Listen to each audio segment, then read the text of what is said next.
Action. Selamat pagi anak-anakku semua. Salam sehat buat kita selalu ya. Oke. Kali ini ketemu lagi dengan Mem Heni dan pada hari ini Mem Heni akan memberikan materi budi pekerti tentang optimis. Nah, di mana nanti kita akan belajar seperti apa sih orang yang optimis itu, ya. Kita saksikan dan kita pelajari dari penjelasan Mem Heni meskipun melalui PowerPoint ya. Mudah-mudahan apa yang disampaikan nanti bisa kita pergunakan sebaik mungkin. Oke, selamat belajar. Ya, anak-anakku, saat ini kita akan belajar budi pekerti. Pada pertemuan kali ini memang akan membahas yaitu dengan pembahasan yang berjudul optimis. Nah, apakah pengertian optimis? Ya. Optimis adalah kecenderungan untuk selalu berharap hal-hal yang menyenangkan walaupun menghadapi hal-hal yang tidak menyenangkan. Orang yang optimis akan selalu berusaha dan mencoba untuk menjadi seseorang yang berhasil meskipun banyak hambatan dan rintangan. Jadi kita jadi orang itu harus optimis ya. Kita tidak boleh menjadi orang yang pesimis. Ya, harus optimis, yakin bahwa kita itu bisa. Nah, orang yang optimis akan selalu bersemangat untuk mencapai apa yang akan diinginkan. Ya. Jadi kita itu harus mempunyai keoptimisan yang bagus ya supaya apa yang kita inginkan itu bisa tercapai. Kita harus selalu optimis dalam mencapai tujuan kita. Supaya apa? Supaya tujuan kita itu berhasil. Antonim atau lawan kata optimis adalah pesimis. Iya, betul. Lawan dari optimis adalah pesimis. Nah, sikap yang pesimis inilah yang harus kita hindarkan ya. Jadi kita harus bersikap optimis. Nah, bagaimana supaya kita bisa selalu optimisnya? Ini ada tips agar kita itu dapat selalu optimis. Yang pertama, percaya diri. Kita harus mempunyai rasa percaya diri ya. Jangan sampai kita minder, kita takut, ya itu tidak boleh. Itu harus kita hilangkan. Ya, percaya diri itu harus ada dalam diri kita. Yang kedua, berpikir positif. Nah, ini ya, yang penting tuh ya, berpikir positif. Jangan berpikir yang negatif. Tinggalkan pikiran yang negatif. Berpikirlah secara positif bahwa kalian itu bisa. Yang C, meninggalkan pikiran negatif seperti yang Mem bilang tadi ya. Pikiran yang negatif itu kita hilangkan. Jangan sampai kalian beranggapan, aduh saya nggak bisa, aku nggak bisa, aku tidak bisa. Jangan seperti itu. Yakinlah bahwa kalian itu bisa. Yang D, menikmati hidup dengan syukur. Nah, siapa di antara kalian yang tidak pernah bersyukur? Ayo, iya. Jadi nikmati hidup kalian dengan rasa ucapan syukur. Yang E, berdoa kepada Tuhan Yang Maha Esa. Kalau berdoa kepada Tuhan Yang Maha Esa, Mem yakin kalian semua pasti selalu berdoa. Ada tidak di kelas nama yang tidak berdoa? Tidak ada tentunya ya.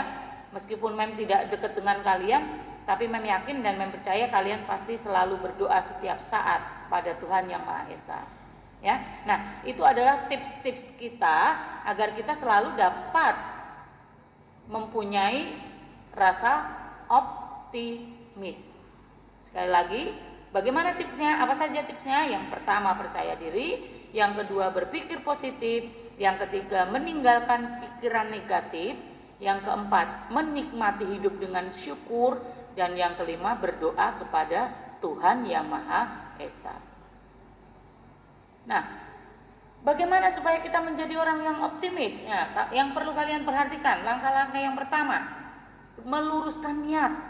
Meluruskan niat. Apa sih niat kalian? Kalau orang yang optimis itu pasti niatnya niat yang baik, bukan niat yang jelek. Ya, paham ya anak-anak ya? Meluruskan niat. Niat orang optimis itu adalah niat yang baik. Yang kedua, bersemangat dan menjauhi kemalasan. Nah, ini yang penting. Meskipun dalam masa pandemi seperti ini kalian belajar dari rumah, kalian harus tetap bersemangat. Tidak boleh malas. Ya, malas itu merupakan suatu penyakit. Ya, suatu penyakit yang bisa menggerogoti kita untuk kita menjadi orang yang pesimis, bukan menjadi orang yang optimis. Nah, untuk itu kalian harus tetap bersemangat, jauhi kemalasan. Itu. Yang berikutnya, yang C, percaya diri. Nah, itu yakin ya, kalian harus percaya diri bahwa kalian itu bisa. Yang D, berpikir positif. Nah, seperti yang sudah menjelaskan tadi, kita harus berpikir yang positif. Yang E, meyakini peran Tuhan. Nah, Tuhan itu selalu baik kepada kita. Tuhan tidak pernah meninggalkan kita sedetik pun. Ya, Tuhan selalu ada dalam kehidupan kita. Kalau kita meyakini bahwa Tuhan itu selalu ada buat kita. Jadi kuncinya kita harus yakin dan percaya kepada Tuhan. Yang F, selalu melakukan introspeksi diri. Nah, ini yang penting. Kalian harus bisa mengintrospeksi diri. Jangan sukanya menyalahkan orang lain. Si itu begini, si itu begini. Tidak boleh begitu. Introspeksi diri kalian sendiri. Apakah yang kalian lakukan itu sudah baik? Apakah yang kalian lakukan itu sudah benar? Ya, lihat pada diri kalian sendiri. Jangan suka menyalahkan orang lain sebelum kalian mengintrospeksi diri kalian sendiri. Yang berikutnya yaitu berdoa dan berserah diri. Tentunya kepada Tuhan. Ya. Mau makan berdoa, selesai makan berdoa. Mau belajar berdoa. Nah, tadi pagi sudah berdoa belum sebelum belajar? Ya, mudah-mudahan kalian selalu berdoa sebelum kalian memulai pelajaran. Yang berikutnya, meluruskan niat, maksudnya berniat baik dan membulatkan tekad setiap kali melakukan usaha atau kegiatan yang bermanfaat. Nah, ya, karena niat yang baik akan melahirkan semangat dan keikhlasan dalam melakukan pekerjaan apapun. Ya, seperti menjelaskan tadi, niat orang optimis itu adalah niat yang baik, bukan niat yang jelek. Yang berikutnya, kemalasan. Nah, kemalasan itu adalah penyakitnya. Seperti yang Mem katakan tadi, malas itu sakit. Sakit malas itu harus kita buang jauh-jauh, buang ke laut jauh-jauh, ya. Jadi jangan sampai kita itu dihampiri oleh rasa malas. Kalian tentunya tahu, kalau kita malas apa akibatnya? Ya, tentunya kalian pasti tahu. Apa sih akibat orang malas itu? Ya. Ada tidak di antara kalian nih, kelas 6A, yang masih malas-malasan dalam belajar di rumah? Ayo. Mengaku saja. Oke. Tapi Mem yakin, ya, setelah mendapat pembelajaran ini tentang optimis ini, kalian sudah tidak ada lagi yang mau dihampiri oleh rasa malas. Kalian harus buang jauh-jauh rasa kemalasan. Berikutnya percaya diri. Percaya diri adalah pangkal keberhasilan. Kalau tidak percaya diri itu berarti minder. Kalau minder berarti dia bukan orang yang optimis karena tidak yakin. Ya, tidak percaya diri itu tidak yakin bahwa kalian itu sebetulnya bisa. Berpikir positif itu memikirkan sesuatu dari sisi positifnya. Sisi negatifnya ia anggap sebagai resiko yang tidak diharapkan. Misalnya, kalian mempunyai suatu tujuan. Dan tujuan itu belum tercapai. Nah, itulah resikonya. Tapi apakah kalian harus sudah selesai di situ? Enggak, tidak bisa, tidak apa-apa. Jangan seperti itu. Kalian harus tetap yakin bahwa hari ini gagal, kalian coba lagi di esok hari. Masih gagal lagi, coba lagi. Sampai kalian berhasil. Paham ya anak-anak ya? Oke. Yang berikutnya, keyakinan akan adanya peran Tuhan dalam menentukan masa depan atau cita-citanya akan semakin menambah optimisme dalam diri seseorang. Seperti yang bilang, percaya akan pertolongan Tuhan. Ya, itu akan menambah optimisme dalam diri kalian. Yang berikutnya, melakukan introspeksi adalah bagian yang paling sulit dilakukan. Karena apa? Karena inti dari introspeksi adalah kesediaan seseorang untuk mencari kesalahan dalam dirinya sendiri. Seperti yang bilang tadi, sebelum kamu menyalahkan orang lain, kamu introspeksi diri kamu sendiri. Apakah yang kamu lakukan itu sudah benar? Apakah yang kamu lakukan itu sudah pantas? Apakah yang kamu lakukan itu sudah baik? Ya. Jadi jangan melihat orang lain dulu sebelum kalian mengintrospeksi diri kalian sendiri. Hal penting terkait dengan keyakinan terhadap Tuhan adalah menyerahkan segala urusan kepada Tuhan, di antaranya dengan cara berdoa. Tapi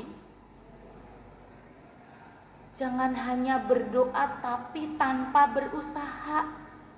Ya, anak-anakku ya.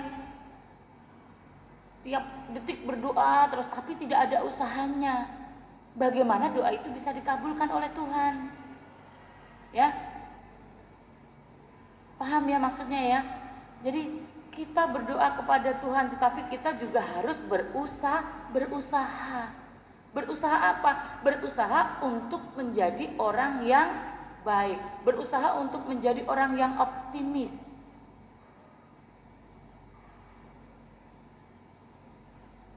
Yang berikutnya, manfaat dari berdoa dan berserah diri adalah jiwa kalian akan merasa tenang dan rela mengenai apapun hasil dari usaha kalian. Nah, di sini jelas ya dikatakan ya, manfaat dari berdoa dan berserah diri adalah jiwa kalian akan merasa tenang dan rela mengenai apapun hasil dari usaha kalian. Tuhan itu pasti akan menolong kita dalam keadaan apapun. Ya, dalam keadaan apapun. Dengan usaha kita Tuhan juga akan melihat. Ya. Jadi jangan pantang menyerah, jangan mengeluh kalau kalian mau menjadi orang yang berhasil. Ya. Serahkan semuanya kepada Tuhan, usaha-usaha yang sudah kita lakukan. Dan seandainya usaha yang kita lakukan itu gagal, ya, seandainya gagal, serahkan juga kepada Tuhan. Supaya kalian bisa apa? Bisa rela menerimanya. Ya. Bisa rela menerimanya. Kadang ada juga seperti ini. Orang yang terlalu optimis banget. Begitu keoptimisannya itu jatuh, misalkan tujuannya itu tidak tercapai, dia akan merasa kecewa. Pasti itu ya, seperti kalian. Kalau menginginkan suatu tetapi tidak tercapai, kalian pasti kecewa. Tapi apakah kecewa itu akan berlarut-larut? Kalian kecewa terus? Tidak kan? Ya, tidak boleh berlarut-larut dalam kekecewaan karena usaha kita tidak berhasil. Tetapi kita harus tetap semangat, kita harus tetap optimis, kita harus tetap berusaha dan berdoa kepada Tuhan. Jelas ya anak-anakku? Nah, sekarang hikmah yang diperoleh dari sikap seorang yang optimis itu apa saja? Hikmahnya, jadi orang yang optimis. 1. Selalu bersemangat dalam menjalani aktivitasnya sehari-hari. Jadi kalian sehari-harinya itu harus semangat, tidak boleh menyerah. Yang kedua, tidak kecewa ketika keinginannya belum terpenuhi atau tercapai. Nah, tidak boleh kecewa. Kecewa sesaat boleh, tetapi tidak boleh berlarut-larut. Pastilah ada rasa kecewa itu jika kita tidak berhasil. Tetapi itu harus dijadikan menjadi semangat ya, untuk memacu kita supaya kita tetap bisa berhasil. Yang ketiga, tidak mudah putus asa ketika harapannya tidak terwujud. Nah, ini yang perlu sekali ya. Kita tidak boleh mudah putus asa jika keinginan kita tidak tercapai. Karena keputusasaan itu akan membuat diri kita itu justru malah menjadi lemah. Ya. Kalau diri kita lemah, rasa malas itu pasti akan menghampiri kita. Sedangkan rasa malas itu harus kita buang jauh-jauh. Jadi kita tidak boleh berputus asa apabila harapan kita tidak terwujud. Yang keempat, mendapatkan ketenangan jiwa dalam menjalani kehidupan sehari-hari. Nah, orang yang optimis itu pasti jiwanya tenang. Oh, saya bisa kok. Tapi optimisnya jangan terlalu tinggi sekali ya. Nanti kalau jatuh down. Nah, ya. Mendapatkan ketenangan jiwa dalam menjalani kehidupan sehari-hari. Maka untuk itu yakin dan percaya akan keoptimisan kalian bahwa kalian itu bisa, kalian itu mampu melakukan sesuatu yang baik. Nah, anak-anakku sekalian, itu tadi adalah materi budi pekerti yang disampaikan untuk kalian berbicara tentang optimis. Semoga kalian semua bisa menjadi anak-anak yang optimis, anak-anak yang percaya diri, anak-anak yang mempunyai keyakinan bahwa kalian adalah anak-anak yang bisa. Oke, sampai bertemu kembali dengan materi budi pekerti yang selanjutnya. Tetap semangat!